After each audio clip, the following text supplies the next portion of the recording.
In a world where there are very few techniques and the individual quality is falling, purpose to blame, why oh why does freaking injuries have to take out yet another technique and high eye test merchant?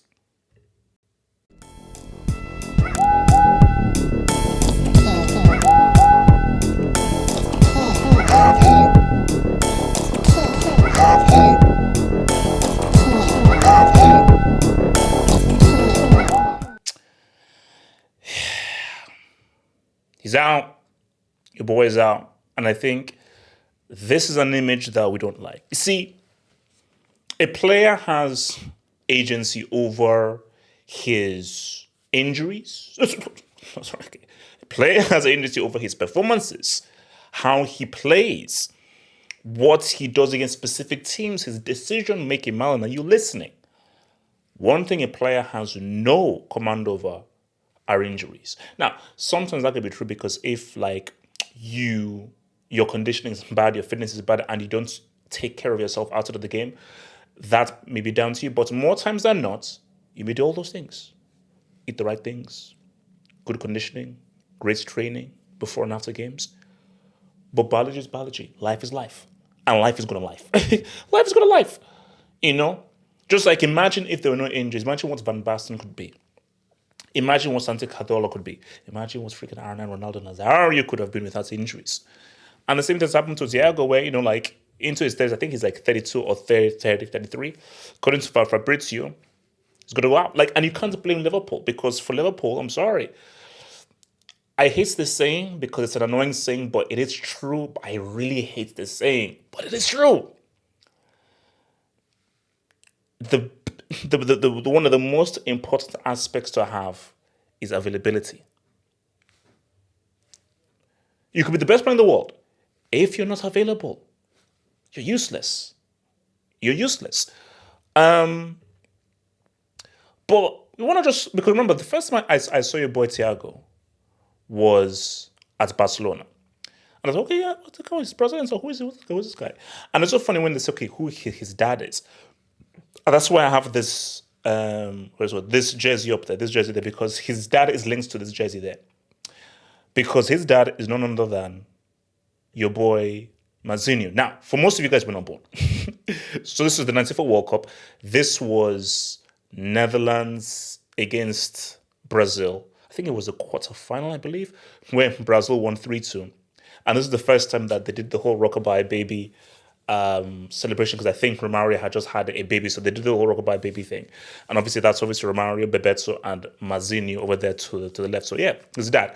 And I think his dad actually said, like, he tried everything to get Thiago to play for Brazil. And Thiago, he just chose Spain.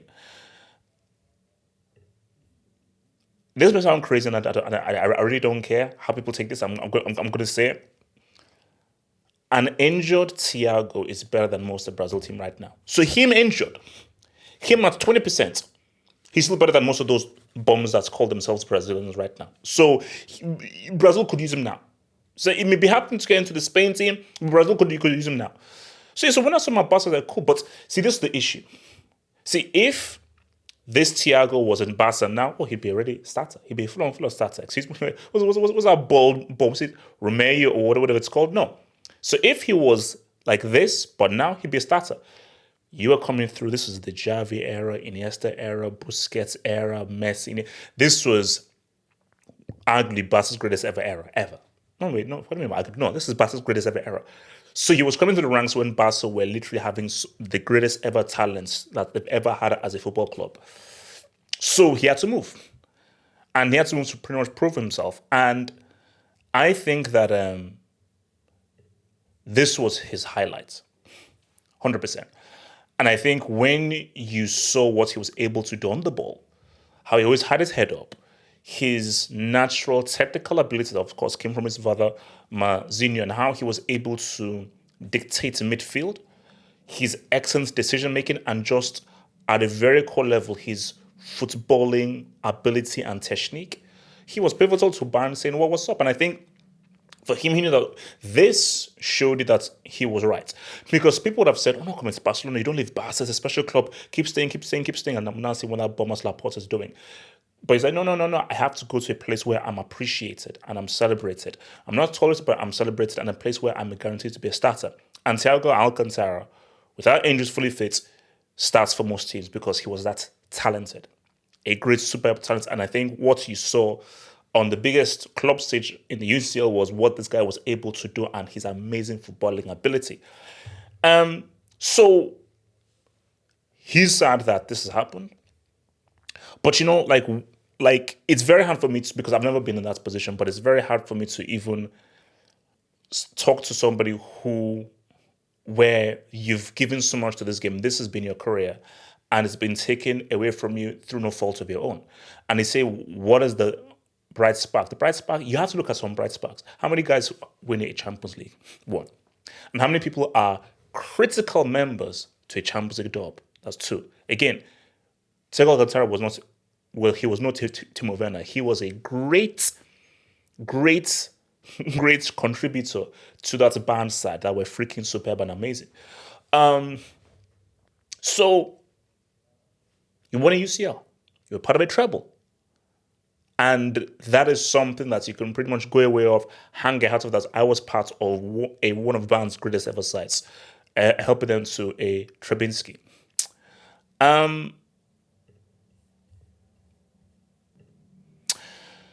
So he then made the move over to where we are, to Liverpool. You see, this when Liverpool made the signing, I was like, oh my, this is a very good signing, because if Liverpool are getting this dude, well, that's huge. Because remember, like, I think what the excitement of this was, yes, we won with Henderson, Ronaldo, and Fabinho, but did not have that kind of footballing midfielder. Shout out to your boy Hendo. Shout out to Henderson. He scores about 14% on the eye test. The guy is garbage. At the very core, he's garbage. He sells fruit. He sells fruit for a living. So you needed to go from a fruit seller to a baller. And this was the baller that Liverpool were hoping for, that, man, we now have a guy who is great on the ball, can dribble, is highly technical, and just increases the footballing quality of that midfield that's needed a footballing upgrade, that's needed a quality upgrade. And this is the quality upgrade that we're looking for. But again, and I think, because if you ask any Liverpool fan, they have a soft spot for him. Because, see, you know, when football is his football, of course, Liverpool fans appreciate what Henderson did. Of course, they appreciate his contributions. But most Liverpool fans know that the guy sells fruit, that the guy is garbage. He's essentially a brick. He's a useful brick, but he's essentially a brick. But Liverpool fans were like, no, this was a footballer. This is a truly quality player. This is the kind of guys where, oh, I can't wait to watch my team based on just how good this guy is. You're not running to watch Henderson play. No one is. Only a masochistic psychopath is running to watch Henderson play football. But you are paying money to watch this guy play football and watch how good he is on the ball, and teach you what it means to have great decision making, just to be a good baller. And Liverpool they were robbed of it. Because you take injuries away, who knows what Liverpool could have done with a fully fit Thiago Alcantara, fully fit through several seasons. Who knows what Liverpool could have done? Because when you just look at Liverpool and just some games that they lost, some points that got away from them, some games that got away from them, you think to yourself that you put a Thiago Alcantara in that midfield. You put him in that final third. You allow him to make that key pass. You allow him to link with a Salah, with a Darwizi. What would it do? Because trust me, I already told you guys, midfield, that is the heart and soul of a football team. Of course, you need the strikers. Of course, you need the defenders and the keeper. But the midfield, that's like a team is a building. The foundation of the building is the midfield. The midfield, that is the nucleus of the team. So if your midfield is fully operational, it puts you in a very good position to say, what's up? So Liverpool, they were robbed of this. So I think overall, man, how will history remember Thiago Alcantara? A very talented footballer, all the way from Barca, who should have had a bigger imprint on the game. Like, his imprint is already there because you were part of that UCL winning team. But based on just his talent level, and again, I have to remind people, from Barcelona. Like, even if the guy was a starter, because I remember watching that Barca team, because I remember one goal that he scored where this guy just dribbled past 1, 2, 3, 4, 5 guys and put the ball in. I was like, God, this guy's close control is insane. So just from seeing from that Barcelona guy, I was like, no, he was supposed to be something even greater. And I think he should have had a big impact. Remember, forget who he plays for. He's Brazilian blood. He's from a lineage. He is the son of a guy that played for that 94 Brazil team. So he's got Brazilian lineage up in that piece. So, but I think when you look back at him and people who watched him don't know, no, this guy was a quality player. Was a truly quality player and were robbed of perhaps greater highlights and greater achievements due to injury. And I always say to myself that injury, you see, okay, I know this is going to sound harsh, but I don't care, I'll say it. Why can't injuries affect bricks? Why does it have to affect quality players?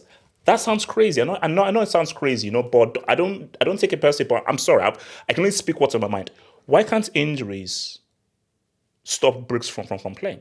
I'm not saying serious injuries, just injuries. Why can't this happen to bricks? What does it have to happen to quality players? That's unfair. I'm just saying, okay, you know what? Let's be fair. Let's injuries happen to some quality players and then to some bricks. Name me one brick who's been affected by injury. One brick. Oh, bricks never get injured. These guys are fully fit all the time. But our ballers, Van Basten, R9, Santi Catola, Thiago Alcantara, injuries stop these dudes. Injuries almost stop freaking Robin. But still, he still has an imprint. He still has a UCL. How many guys have a freaking UCL?